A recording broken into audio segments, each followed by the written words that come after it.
Hello everyone, আমি শুভ্রজ্যোতি আর আপনারা শুনছেন থ্রিলার নাইট, বাংলা সাহিত্যের নতুন ঠিকানা।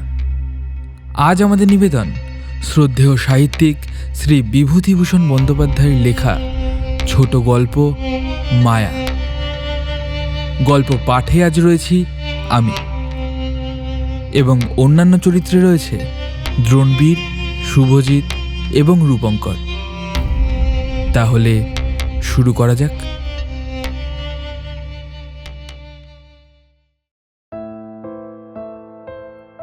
2 বছর আগের কথা বলি, এখনো অল্প অল্প যেন মনে পড়ে। সব ভুল হয়ে যায় কি করে এলাম এখানে।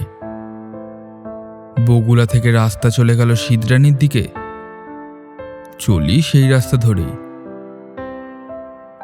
রাধুনী বামুনের চাকরিটুকু ছিল অনেক দিনের, আজ তা গেল। যাক, তাতে দুঃখ নেই। দুঃখ এই অবিচারে চাকরিটা গেল।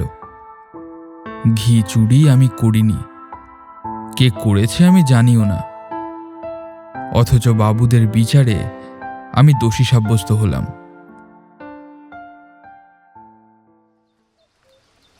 শান্তিপাড়া, সর্ষে, বেজেরডাঙ্গা পার হতে বেলা দুপুর ঘুরে গেল। খিদেও বেশ পেয়েছে।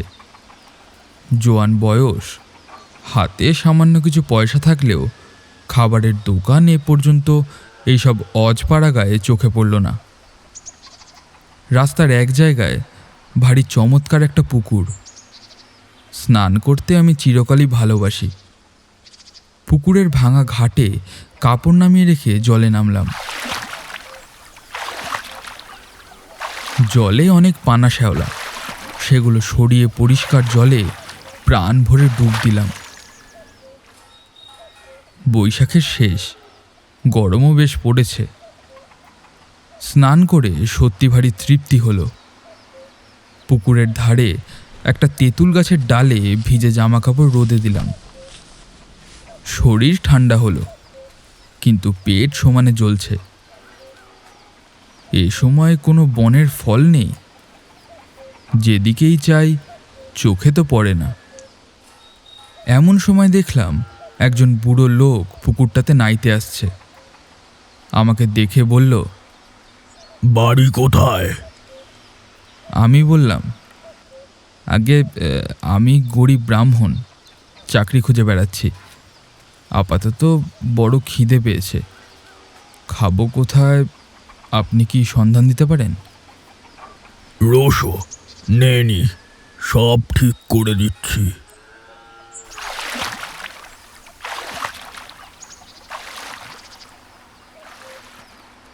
স্নান সেরে উঠে লোকটি আমাকে সঙ্গে নিয়ে গ্রামের মধ্যে ঢুকে জঙ্গলে ঘেরা একটা পুরনো বাড়িতে ঢুকলো। বলল, আমার নাম নিবারণ চক্রবর্তী, এ বাড়ি আমার, কিন্তু আমি এখানে থাকি না। কলকাতায় আমার ছেলেরা ব্যবসা করে, শ্যামবাজারে ওদের বাসা।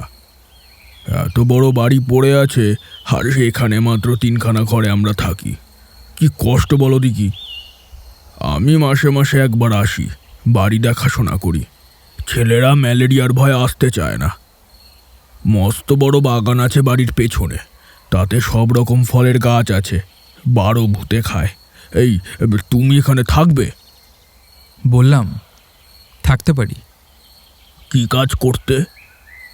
আগে রাঁধুনির কাজ। যে কদিন এখানে আছি সে কদিন এখানে রাঁধো, দুজনে খাই। হ্যাঁ হ্যাঁ, খুব ভালো। আমি রাজি হয়ে যেতে লোকটা হঠাৎ যেন ভারী খুশি হলো। আমার খাওয়ার ব্যবস্থা করে দিল তক্ষুনি।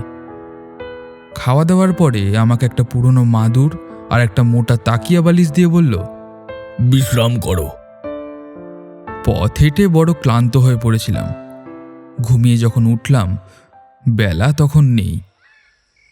রাঙা রোদ, বড় বড় গাছপালার উঁচু ডালে। এরই মধ্যে বাড়ির পেছনের জঙ্গলে শেয়ালের ডাক শুরু হলো। আমি বাড়ির বাইরে গিয়ে এদিক ওদিক খানিকটা ঘুরে বেড়ালাম। যেদিকেই চাই সেদিকেই পুরনো আম কাঁঠালের বন আর জঙ্গল। কোনো লোকের বাড়ি নজরে পড়ল না। জঙ্গলের মধ্যে এক স্থানে কেবল একটা ভাঙা দেউল দেখতে পেলাম। তার মধ্যে উঁকি মেরে দেখি শুধু চামচিকের আড্ডা। ফিরে এসে দেখি বুড়ো নিবারণ চক্রবর্তী বসে তামাক খাচ্ছে। আমায় বলল, চা করতে জানো? একটু চা করো, চিড়ে ভাজো, তেল নুন মেখে কাঁচা লঙ্কা দিয়ে খাওয়া যাবে। সন্ধ্যার পর বলল, ভাত চড়িয়ে দাও, সরু আতপ আছে, কাওয়া ঘি আছে, আলু ভাতে ভাত, ব্যাস। যে আগে। তোমার জন্য ঝিঙের একটা তরকারি করে নিও। ঝিঙে আছে রান্নাঘরের পেছনে, আলো হাতে নিয়ে তুলে আনো এই বেলা। আর একটা কথা, রান্নাঘরে সর্বদা আলো জেলে রাখবে। হ্যাঁ, তা তো রাখতেই হবে, অন্ধকারে কি আর রান্না করা যায়? হ্যাঁ, তাই বলছি। মস্ত বড় বাড়ি, ওপরে নিচে মিলিয়ে বোধহয় 14-15খানা ঘর। এছাড়া টানা বারান্দা, 2-4খানা ছাড়া অন্য সব ঘরে তালা দেওয়া। রান্নাঘরের সামনে মস্ত বড় লম্বা রোয়াক, রোয়াকের রোমুড়োয় 4-5টা নারকেল গাছ আর একটা বাতাবি লেবুর গাছ। ঝিঙে তুলতে হলে এই লম্বা রোয়াকের রোমুড়োয় গিয়ে আমায় উঠোনে নামতে হবে, তারপর ঘুরে রান্নাঘরের পেছন দিকে যেতে হবে। তখনও সম্পূর্ণ অন্ধকার হয়নি। আলোর দরকার নেই ভেবে আমি এমনি শুধু হাতেই ঝিঙে তুলতে গেলাম। বিশাল আগাছার জঙ্গল রান্নাঘরের পেছনে, বুনো ঝিঙে গাছ, ওই যাকে এঁটো গাছ বলে, অর্থাৎ এমনি বীজ পড়ে যে গাছ হয় সেটাই। অনেক ঝিঙে ফলেছে দেখে বেছে বেছে কচি ঝিঙে তুলতে লাগলাম। হঠাৎ আমার চোখে পড়ল একটি বউ মতো কে মেয়ে ছেলে আমার সামনাসামনি ঠিক 10 হাত দূরে ঝোপের মধ্যে নিচু হয়ে আধ ঘোমটা দিয়ে আমারই মতো ঝিঙে তুলছে। দুবার আমি চেয়ে চেয়ে দেখলাম, তারপর পেছন ফিরে 7-8টা কচি ঝিঙে তুলে নিয়ে চলে আসার সময় আরও একবার চেয়ে দেখলাম। দেখি বউটি তখনও ঝিঙে তুলছে। আমি ঘরে আসার পর নিবারণ চক্রবর্তী বলল, ঝিঙে পেলে? আগে হ্যাঁ, অনেক ঝিঙে হয়ে আছে। আর একজনকে দেখলাম, মনে হলো সেও ঝিঙে তুলছিল। নিবারণ বিস্ময় সুরে বলল, কোথায়? ওই রান্নাঘরের পেছনে, বেশি জঙ্গলের দিকে। পুরুষ মানুষ? না, ওই একটা বউ। নিবারণ চক্রবর্তীর মুখ কেমন যেন হয়ে গেল। তিনি বললেন, কোথায় বউ? চলো দেখি। আমি ওকে সঙ্গে করে রান্নাঘরের পেছনে দেখতে গিয়ে দেখি কিছুই নেই। নিবারণ বলল, কই বউ? ওই তো ওইখানে ছিল, ওই ঝোপটার কাছে। যত সব। চলো চলো, দিন দুপুরে বউ দেখলে অমনি। আমি একটু আশ্চর্যই হলাম। যদি একজন পাড়াগাঁয়ের বৌঝি দুটো জংলি ঝিঙে তুলতে এসেই থাকে, তবে তাতে খাপ্পা হওয়ার কি আছে ভেবে পেলাম না। তাছাড়া আজ না হয় উনি এখানে আছেন, কাল যখন কলকাতায় চলে যাবেন তখন ওনার বুনো ঝিঙে কে পাহারা দেবে? রাত্রে খাওয়া দাওয়ার পর চক্রবর্তী বুড়ো আবার সেই ঝিঙে চুরির কথা তুলল। বলল, আলো নিয়ে যাওনি কেন ঝিঙে তুলতে? তোমায় আমি আলো হাতে নিয়ে যেতে বলেছিলাম, মনে আছে? আমি বুঝলাম না তাতে কি দোষ হলো। বুড়োটা একটু খিটখিটে ধরনের, বিনা আলোতে যখন সব আমি দেখতেই পাচ্ছি, এমনকি ঝিঙে চুরি করা বউকে পর্যন্ত, তখন আলো না নিয়ে গিয়ে কী দোষ করেছি ঠিক বুঝলাম না। বুড়ো বলল, না না, সন্ধ্যার পর সর্বদা আলো কাছে রাখবে। কেন? তাই বলছি। তোমার বয়স কত? অনেক কম বয়স আমাদের চেয়ে। আমার এই 63। যা বলি কান পেতে শোনো। আগে নিশ্চয়। রাত্রে শুয়ে আছি। ওপরের ঘরে কিসের যেন ঘট ঘট শব্দ শুনে ঘুমটা ভেঙে গেল। জিনিসপত্র টানাটানির শব্দ। কে বা কারা যেন বাক্স বিছানা এখান থেকে ওখানে সরাচ্ছে, ভারী জিনিস সরাচ্ছে। বুড়ো কাল সকালে চলে যাবে কলকাতায়, তাই বোধহয় জিনিস গোছাচ্ছে। কিন্তু এত রাত্রিরে, উফ, কি বাতিগ্রস্ত মানুষ।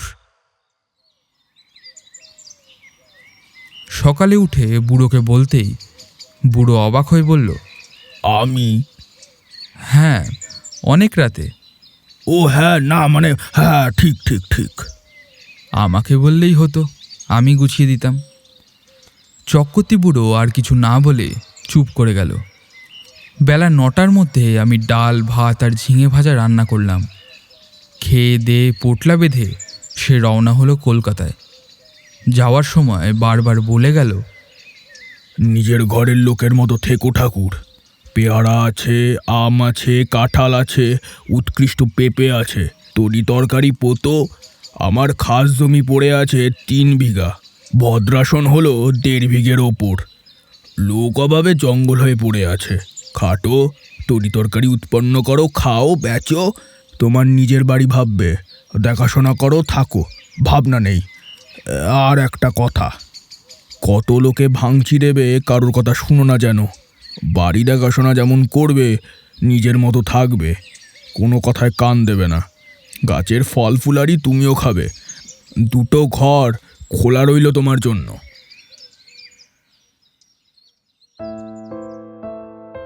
বুড়ো চলে গেল।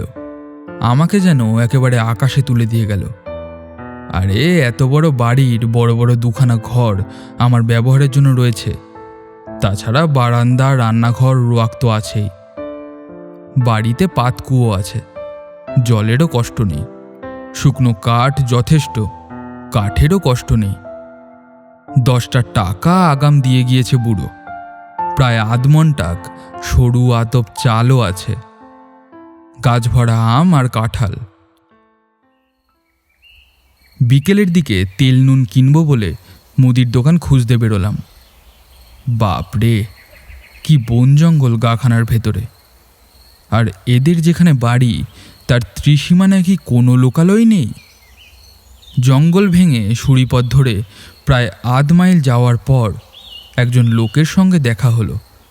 সেও তেল কিনতে যাচ্ছে, তার হাতে তেলের ভাঁড়। এখানে আছি ওই নিবারণ চক্রবর্তীর বাড়ি। নিবারণ চক্রবর্তীর? কেন? দেখাশোনা করি, কাল এসেছি। ও বাড়িতে থাকতে পারবে না। কেন?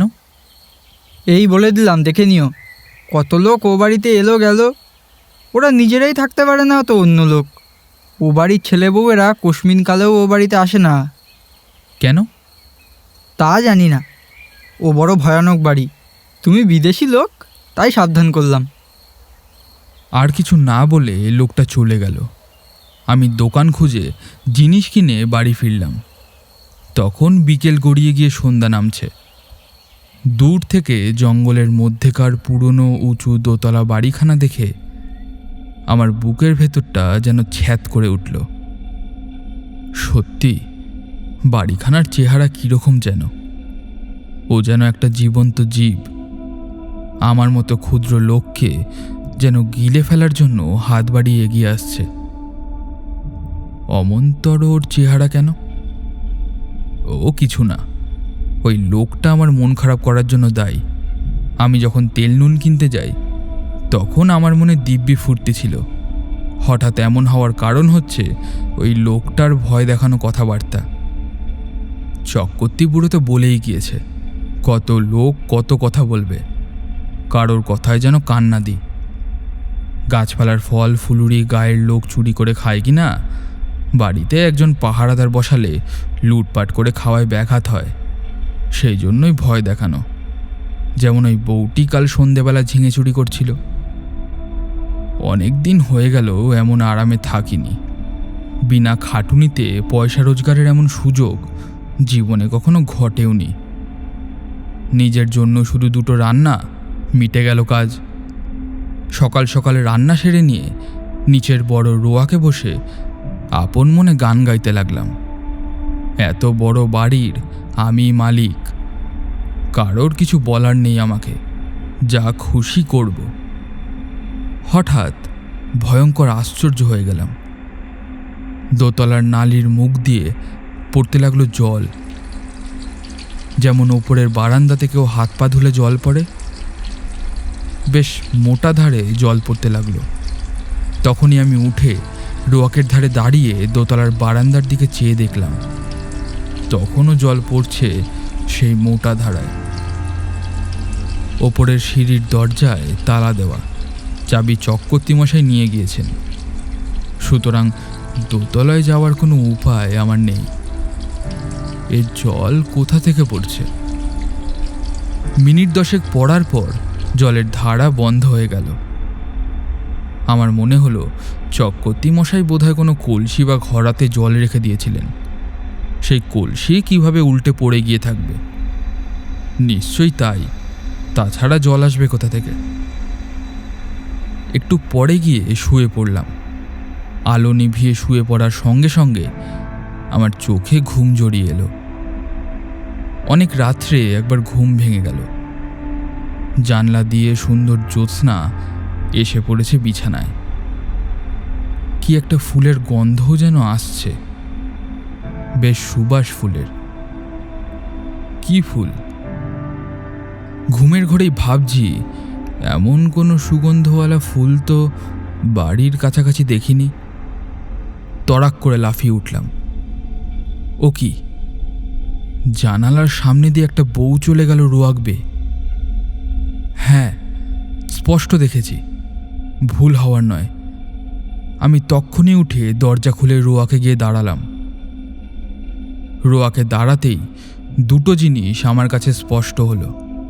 প্রথম, সেই ফুলের সুবাসটা রোয়াকে যেন অনেকখানি ঘন। ওই বউটি যেন এই সুবাস ছড়িয়ে দিয়ে গেল এই কতক্ষণ। না, এ কোনো ফুলের সুবাস নয়। এ কিসের সুবাস তা আমার মাথায় আসছে না। কেমন একরকম যেন লাগছে, একরকম নেশার মতো। কেন আমি বাইরে এসেছি? ও, কে একটা বউ রোয়াক বেয়ে খানিক আগে চলে গিয়েছিল, সেই ছড়িয়ে গিয়েছে এই তীব্র সুবাস। কিন্তু কোনো দিকে নেই তো সে। গেল কোথায়? সে রাত্রে সেই পর্যন্ত। কতক্ষণ পরে ঘরে এসে শুয়ে ঘুমিয়ে পড়লাম। সকালে উঠে মনে হলো সব স্বপ্ন। মনটা বেশ হালকা হয়ে গেল। কাজকর্মে ভালো করে মন দিলাম। বন জঙ্গল কেটে কিভাবে তরিতরকারি আবাদ করব সেই আলোচনা করতে লাগলাম মনের মধ্যে। এখানে থাকার একটা অসুবিধে, বড্ড নির্জনে থাকতে হয়। কাছাকাছি যদি একঘর লোকও থাকতো তবে এত কষ্ট হতো না। কথা বলবার একটা লোকও নেই, এই হলো মহা কষ্ট। সেদিন দুপুরে এক ঘটনা ঘটল। আমি ভাত নামিয়ে হাঁড়ি রাখতে যাচ্ছি, এমন সময় দোতলার বারান্দাতে অনেক লোক যেন একসঙ্গে হেসে উঠল। সে কি ভীষণ অট্টহাসি! আমার গা যেন দোল দিয়ে উঠল সে হাসি শুনে। খিলখিল করে হাসি নয়, খলখল করে হাসি। আকাশ বাতাস থমথমিয়ে উঠল সেই হাসির শব্দে। ভাত ফেলে রেখে দৌড়ে গেলাম। রোয়াকে গিয়ে ওপরের দিকে দেখি, কিছুই না।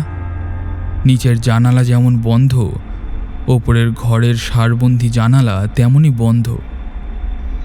হাসির লহর তখন থেমে নিশ্চুপ হয়ে গেছে। ব্যাপার কি? কোনো বদমাইশ লোকের দল ওপরে আড্ডা বেঁধেছে। উপরের সিঁড়ির মুখে গিয়ে দেখি দরজায় তেমনই তালা ঝুলছে। আমার ভয় হয়নি, কেননা দিনমান, চারিদিকে সূর্যের আলো। এ সময় মনের মধ্যে কোনো ভূতের সংস্কার থাকে না। এই হাসি যদি আমি রাত্রে শুনতাম তবে বোধহয় ভয়ে অজ্ঞান হয়ে যেতাম। চাবি দিয়ে দাঁত খুলতে হতো। রান্নাঘরে ফিরে এসে ভাতের ফ্যান গেলে ঝিঙের তরকারি চাপিয়ে দিই। প্রচুর ঝিঙে জঙ্গলে ফলেছে, যত ইচ্ছে তুলে নিয়ে খাও। আমারই বাড়ি, আমারই ঝিঙে লতা। মালিক হওয়ার যে একটা মাদকতা আছে তা কাল থেকে বুঝছি। আমার মতো গরিব বামুনের জীবনে এমন জিনিস এই প্রথম। কান পেতে রইলাম ওপরের ঘরের কোনো শব্দ আসে কিনা শুনতে। ছুঁচ পড়ারও কোনো শব্দ পেলাম না। খেয়ে দিয়ে নিজের মনে বিছানায় গিয়ে শুয়ে ঘুমিয়ে পড়লাম। ঘুমের ঘরে শুনছি ঘরের মধ্যে যেন অনেক লোক কথাবার্তা বলছে, হাসছে। ঘুমের মধ্যেও আমি ওদের কথাবার্তা যেন শুনছি। যেমন কোনো বিয়ে বাড়িতে ঘর ভর্তি লোকের মধ্যে ঘুমিয়ে পড়লে যেমন লোকজনের গলার শব্দ ঘুমের মধ্যেও পাওয়া যায়, তেমনই। হয়তো সবটাই আমার মনের ভুল। সেই যে ভাব হয়েছিল হাসি শুনে, এটা তারই ফল। এরপর 9 দিন আর কোনো কিছুই ঘটেনি। মানুষের মনের অভ্যেস অপ্রীতিকর জিনিসগুলো তাড়াতাড়ি দিব্যি ভুলে যেতে চায়, পারেও ভুলে যেতে। আমি নিজের মনকে বোঝালাম ওসব কিছু না, কি শুনতে কি শুনেছি। বউ দেখা চোখের ভুল, হাসি শোনাও কানের ভুল, সব ভুল। এই 9 দিনে আমার শরীর বেশ সেরে উঠল। খাই দাই আর শুধু ঘুমাই, কাজকর্ম কিছুই নেই। কেমন যেন এক রকমের কুড়েমি পেয়ে বসেছে আমাকে। আমি সাধারণত খুব খাটিয়ে লোক, শুয়ে বসে থাকতে ভালোবাসি না, কিন্তু অনেক দিন ধরে অতিরিক্ত খাটুনির ফলে কেমন যেন এক রকমের অবসাদ এসে গিয়েছে। শুধুই আরাম করতে ইচ্ছে হয়। 9 দিনের দিন বিকেলে মনে হলো রান্নাঘরের পেছনে সেই ঝিঙের জঙ্গলটা কেটে একটু পরিষ্কার করি। ওখানে ঝালের চারা পুঁতব, আর একটা চাল কুমড়োর এটো লতা হয়েছে, সেটা বাঁশের কঞ্চি দিয়ে ওই রান্নাঘরের ছাদে উঠিয়ে দেব। এই বাড়িতে কাজ করে সুখ আছে, কারণ দা, কোদাল, কাস্তে, নিরেন, শাবল, কুড়ুল সব মজুত আছে। ঘরের কোণে একটা হাত করা তিস্তক। অল্পক্ষণ মাত্র কাজ করেছি, আধ ঘন্টাও হবে না। হঠাৎ দেখি সেই বউটি ঝিঙে তুলতে এসেছে। নিচু হয়ে ঝোপের মধ্যে ঝিঙে তুলছে। সঙ্গে সঙ্গে দোতলার ঘরগুলোর মধ্যে এক মহা কলরব উপস্থিত হলো। অনেকগুলো লোক, আন্দাজ 50 একসঙ্গে যেন হৈ হৈ করে উঠল। সব দরজা জানলা যেন একটা ঝড়ের ঝাপটা লেগে একসঙ্গে খুলে গেল। বন কাটা ফেলে আমি ওপর দিকে চেয়ে দেখলাম। সামনের রোয়াকে এসে দাঁড়ালাম। কই, একটা দরজা জানালার কপাটও তো দোতলায় খোলা নেই, যেমন তেমনি আছে। ব্যাপার কি? বাড়িটার কি মৃগীরোগ আছে নাকি? মাঝে মাঝে এমন বিকট চিৎকার ওঠে কেন? এবার তো ভুল হওয়ার কথা নয়। সম্পূর্ণ সুস্থ মনে কাজ করতে করতে চিৎকার আমি শুনেছি। এখন আবার চারিদিক নিস্তব্ধ, কোনো দিকে কোনো শব্দ নেই। সেই বউটি আবার ঝিঙে তুলতে এসেছে এই গোলমালের মধ্যে। দৌড়ে গেলাম রান্নাঘরের পেছনে, সেখানেও কেউ নেই। সেদিন রাত্রে এক ঘটনা ঘটল, ভারী মজার ঘটনা বটে। খেয়ে দিয়ে সবে শুয়েছি, সামান্য ওই তন্দ্রা মতো এসেছে। এমন সময় কিসের শব্দে তন্দ্রা ছুটে গেল। চেয়ে দেখি আমার বিছানার চারিপাশে অনেক লোক জড়ো হয়েছে। তাদের সবারই মাথায় লাল পাগড়ি আর হাতে ছোট ছোট লাঠি। আশ্চর্যের বিষয়, সকলের মুখই দেখতে একই রকম। একই লোক যেন 50টি হয়েছে। বহু আরশিতে যেন একটাই মুখ দেখছি। তাদের মধ্যে কে যেন বলে উঠল, আমাদের মধ্যে আজ কে যেন এসেছে। এখানে একজন পৃথিবীর লোকের বাড়ি আছে অনেক দিন থেকে। আমি দেখিনি বাড়িটা, তবে শুনেছি। যারা দেখতে জানে তারা বলে এই বাড়ির মধ্যে একটা লোক রয়েছে। সব মিথ্যে। কোথায় বাড়ি? আমরা কেউ দেখিনি। তবে এসো আমরা নাচ আরম্ভ করি। নাচো নাচো নাচো নাচো। বাপ রে বাপ, কথায় বলে ভূতের নৃত্য। এতদিন শুনেই এসেছিলাম, এইবার যেন স্বচক্ষে দেখলাম। সে কি কাণ্ড! অতগুলো লোক একসঙ্গে লাঠি বাজিয়ে এক তাণ্ডব নৃত্য শুরু করে দিল। আমার দেহের মধ্যে দিয়ে কতবার যে এলো গেল তার কোনো ঠিক নেই। তার সঙ্গে সঙ্গে বিকট চিৎকার আর হল্লা।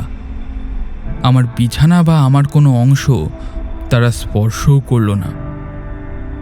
আমি যে সেখানে আছি তাও যেন তারা জানে না।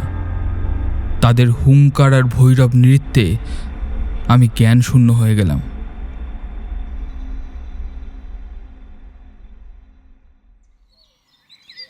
কতক্ষণ পরে জানি না ভোর হয়ে গেল। বিছানা ছেড়ে উঠে দেখি ঘুমের কোনো ব্যাঘাতই হয়নি। সুনিদ্রা হলে শরীর যেমন ঝরঝরে আর সুস্থ হয় তেমনই বোধ করছি। তবে সে ভূতের নাচ কে দেখেছিল? সে নাচ কি তবে ভুল? আমি কি তাহলে স্বপ্ন দেখেছি? তাই যদি হয় তবে এই শেষ রাতের ঠান্ডা বাতাসে যে ফুলের সুবাস পেয়েছি তা কোথা থেকে এলো? তেল কিনতে গিয়েছি দোকানে। দোকানি বলল, কীরকম আছো? বলি, কিছু দেখেছো নাকি? না। শুনেছো কিছু? না। তুমি দেখছি সাধু লোক, টুকটাক জানো নাকি ভূতের মন্ত্রতন্ত্র? তেল দাও, চলে যাই। ওসব বাজে কথা রাখো। আচ্ছা, একটা মেয়েকে ওখানে কোনো দিন দেখেছো? বউ মতো, কোনো গন্ধ পাওনি? কিসের গন্ধ? কোনো ফুলের গন্ধ? না। খুব বেঁচে গিয়েছো তুমি। তোমার আগে যারা ওখানে থাকতো তারা সবাই একটি বউকে দেখতে পেত। এমন হতো শেষে ওই বাড়ি ছেড়ে তারা নড়তে চাইতো না। তারপর রোগা হয়ে দিন দিন শুকিয়ে শেষ পর্যন্ত মারা যেত। দুটি লোকের এইরকম হয়েছে এই পর্যন্ত। বাড়িতে ভূতের আড্ডা, ভূতের লোককে পাগল করে দেয়। তাদের কাণ্ডজ্ঞান থাকে না। এমন ভালো লাগে এই বাড়ি, না খেয়ে না দিয়ে ওখানে পড়ে থাকে, ছেড়ে যেতে চায় না। তুমি দেখছি ভূতের মন্তর জানো। আমরা তো ওই বাড়ির ত্রিসীমানাও মারাই না। মাথা খারাপ করে দেয় সাধারণ মানুষের। তারপর রোগা হয়ে দিন দিন শুকিয়ে শেষ পর্যন্ত মারা যেত। এখনো পর্যন্ত দুটি লোকের এই অবস্থাই হয়েছে। তেল নিয়ে চলে এলাম। ভাবতে ভাবতে এলাম, মাথা খারাপ হওয়ার সূত্রপাত আমারও হলো নাকি? বাড়ির সীমানায় পা দিতেই আমার মনে হলো, না, সব ভুল। পরম সুখে আছি। এ ছেড়ে কোথায় যাব? বেশ আছি, খাসা আছি, তফা আছি। সেই থেকে আজ 2 বছর পড়ে আছি এই বাড়িতে। চক্রবর্তী মশাই মাইনে টাইনে কিছুই দেয় না, তাতে আমার কিছু যায় আসে না। বাড়ি দেখাশোনা করি, বেগুন কলা বেচি, দিন রাত ওদের নৃত্য দেখি, ওদের মধ্যেই বাস করি। এক পা কোথাও যাই নে এই বাড়ি ছেড়ে।